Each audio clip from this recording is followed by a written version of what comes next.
Welcome back, everybody, to Turkey Talk, brought to you by the Wild Faith Podcast. My name is Evan Bungham, and I have my co-host Luke Timmons with me here today, and it is finally turkey season.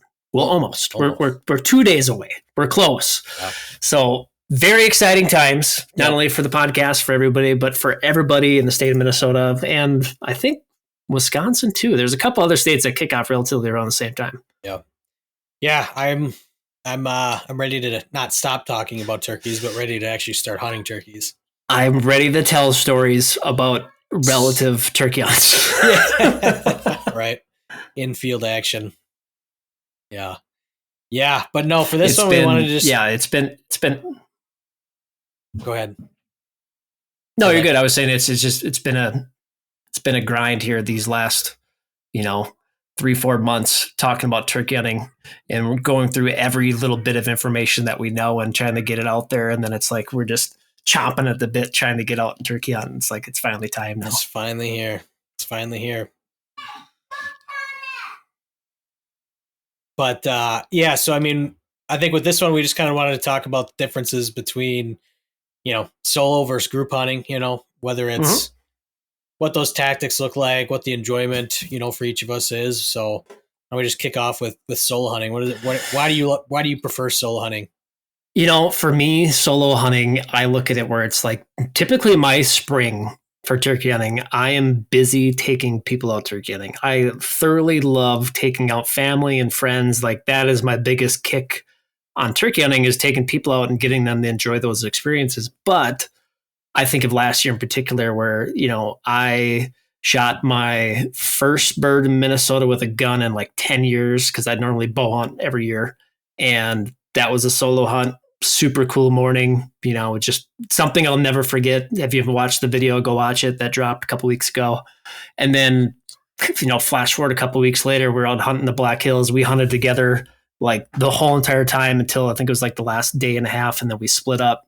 Same thing. Killed that bird on my own. It was like experience. I don't know. It's just different. It's like those things where it's kind of like deer hunting a little bit, where you kind of just get that moment of tranquility and peace to yourself, and you kind of get your thoughts to yourself. And honestly, that's where it's like that game of like chess that you play with yourself too, of where it's like you start questioning yourself. It's like, is this the right move? Is this not the right move? Because you don't really have that, back and forth. You can bounce it off with other people, but 100%. No, I thoroughly love solo hunting when I get the chance to do it. And for me, tactics wise, like I like to go light.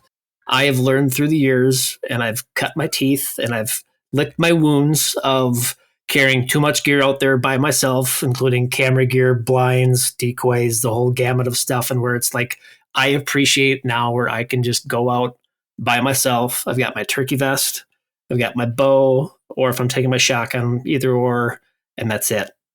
Maybe bring in a decoy, maybe 2 decoys, but like fast, furious, run and gun, not sitting in a blind for sure. I mean, that's kind of what I would set up for solo hunting. Yeah. Well, you kind of hit it on there. It's like deer hunting. You get that time away, that alone time to just kind of think and enjoy, God's creation out while you're doing some hunting and shoot a bird. It's just a little bit sweeter.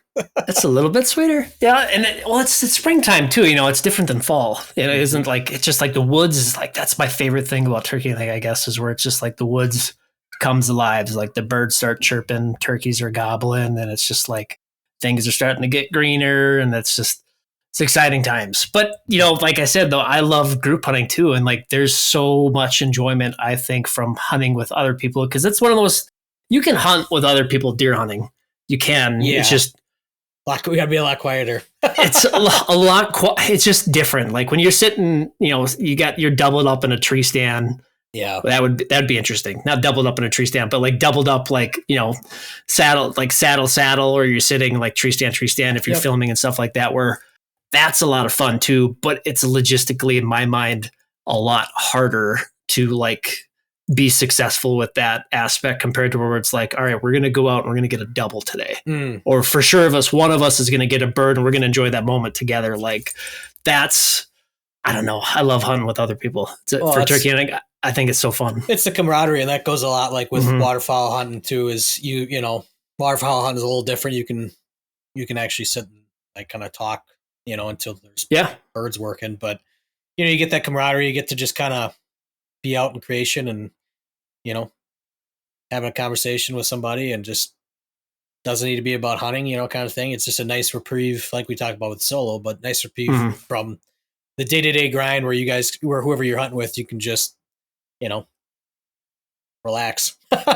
Well, and I know every state's different with their regs in terms of like legally hunting with another party if you both have tags or if you're tagged out or whatever that is. But just in, general circumstances where it's like, I think you just had to tactically so much better of an advantage from not only calling, but decoys, amount of gear you can bring out with you. Filming. That's another really big one. Yeah. I mean, also too, like setting somebody up that, if you've got one specific shooter, setting them up 30, 40 yards ahead of you, and then you stepping back and sitting back and then calling, there's a lot of different ways that I look at where like, I think you can be like a very highly successful, like unit working together to get a bird or get birds if you get lucky. But that's where it's fun too. It's like you get those, everybody has their preferences of what they like. If it's running and gunning, if it's sitting in a blind, whatever it is, it's like whatever tickles your fancy, like that's fine. Like go out and do what you love to do, But I think that's the fun thing about turkey hunting is there's so many different ways to skin a cat, of where it's like there's 100 different ways to kill a turkey. It's like what really makes you happy. Go out and do that. No, for sure. Yeah, and I mean, just going back then too is the when you are hunting with a group of people or even just another guy or whatever, it's I think the funnest part, not the funnest because obviously the hunt is probably the top, but like another nice part is just the campfire, the shed hang, whatever that is, just I think you need that because too often we get so pigeonholed into our day-to-day grind of life where we just you need that time away from life to just be a freaking person, and enjoy life and get out there. And this year we're going to be kind of doing probably a mixture of both, I would say. Like you said, getting, I know you got a couple guys up by you that you're going to get out, and same thing down here. I'm going to try and get my dad out on Wednesday and get him his first bird at the young age of 64. So that's exciting. Well, it's just never too late. It's never too late to start. Yep, exactly. And then he's retired, so it's like I was gonna say he's gonna finish. He's gonna get hooked. He's gonna finish the Grand Slam before both you and I could ever do it. Yeah. He's gonna fly out. He's gonna go to Hawaii. He's gonna go everywhere. Yeah. Well, they do like to travel. I don't know about traveling for turkeys, but it'll be fun. And like getting together, hunting the farm, hunting a couple other pieces that we got. It's finally here, man. It's getting closer and closer and closer, and now it's just two more. We always tell the kids 2 more sleeps. 2 more sleeps. Yeah, 2 more sleeps. But that was the funny bit when we were down in Florida a couple weeks ago. We were confused on what house we were sleeping at. It's like we are sleeping at the house that we are renting. It is an Airbnb. It's not our house. We don't own this one, but it's like 2 more sleeps and then we get to go home to our house. Yeah. Yep. But yeah, and I tell you what, that's the one thing I'm probably most excited about this year is getting my daughter out turkey hunting and then getting my nephew out. He wants to get a bird. I think my father-in-law wants to get a bird. I've got a couple other buddies that want to get a bird. Then hopefully we can, either double up or, for sure get Sam a bird. But yeah, a lot of people. It's gonna be fun. I'm excited. This is always it's like the wild, wild west rodeo of just like go, go, go, go, turkey hunt. But it's fast and furious, but it's gonna be fun. And I think it's gonna be, I don't know, before you know it, we'll be having a recap episode of the whole entire season. Yeah. Mm-hmm. Mix in a little trout fishing in there too, because trout opener just dropped. That's right. When this comes out, it would have, 2 days ago it just happened. So we're obviously recording this pre ahead of time, but I plan on getting out for trout opener. Nice. Trying to catch a few fish. Nice. So it's crazy. I look at turkey hunting. That's the perfect day. Turkey hunting and trout fishing. I've never done it. So either turkey hunting and golf in the same day, like killing a bird and golfing, or killing a bird and then going trout fishing. That's to me, like, that is the perfect spring day. Yeah, doesn't get much better than that, man. Uh-huh.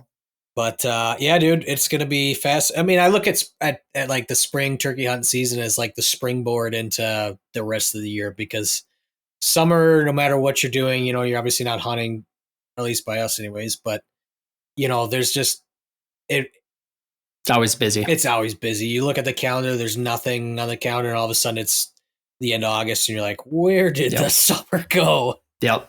Well, it's like one of those things where it's like you plan out the days you're going to get out the turkey hunt. And sometimes you get surprised where it's like, that's the nice thing about turkey hunting, where it's a working man's hunt or like sport, where you can get out, hunt before work, be back in the house, go to work, and then enjoy your day. Yeah, you got to get up early. That's tough, but it's like you can enjoy the rest of the day. But then it's like all of a sudden turkey season's over, June's come, July comes, most typical people, their summers are booked. And it's just like the grind of family life begins. And I shouldn't say that because it's all fun, but like, it's just like you're usually, and I know we're usually doing something every weekend, you know? Yep, for sure, dude. Good stuff. Well, cool. Well, guys, be sure, like we said in every episode, like, subscribe if you like what you're hearing. We'd love to hear from you guys. Yeah. We'd love to hear some feedback. Tell us what's going on in your guys' hunts here.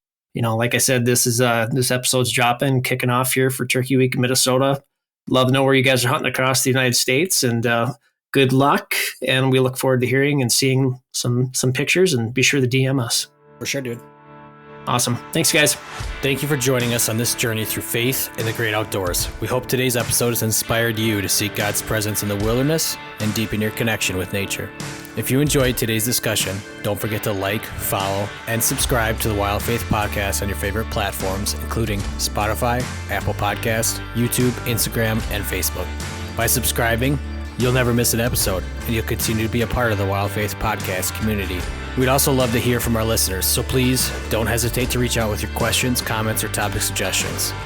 You can connect with us on social media or through our website. Your feedback is important to us and helps us improve and tailor our content to better serve you. And always remember, the great outdoors isn't just a playground for hunting and fishing. It's a sanctuary for finding solace and spiritual renewal. As you gear up for that next adventure, I pray you find God's presence in the crackling of a campfire, the thrill of reeling in your catch, or the quiet solitude found in nature. Until next time, thank you for listening to the Wild Faith Podcast. Take care, and God bless.